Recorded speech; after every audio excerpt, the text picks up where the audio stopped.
Mummy? कच्चं खोबरं घ्यायचं सुकं. अर्धी वाटी ना हे सुकं हां. खोबरं. अर्धी वाटीला कमी. कोथिंबीराची पेस्ट किती चम्मच?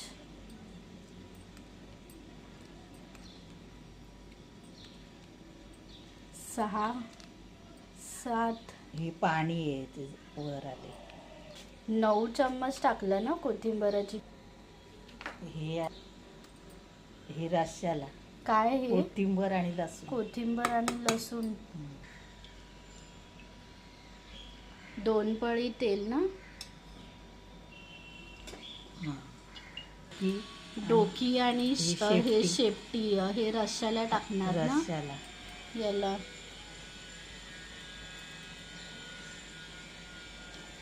डोकीचे काही 4 भाग केलेत. हे वाटण टाकायचं. वाटण ते आता केलेलं ते सगळं खोबरं, टाकायचं ना कोथिंबीर, मम्मी. लसूण. हा हे सगळंच टाकलं ना आई. हो.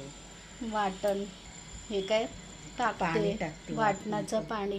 मम्मी म्हणजे हे याच्यामध्ये काय आणि परत पाणी ऍड करते. हा. याच्यात मम्मी 3च याच्यात गोष्टी फक्त आहे ना फक्त. खोबरं हे कच्चं लसूण. म्हणजे. हा हा. हे लसूण लसूण आणि आणि काय कोथिंबीर. हे कोथिंबीर 3च गोष्टी आपण टाकले. आलं, कांदा, हा टोमॅटो हे नाही सगळं नाही टाकले.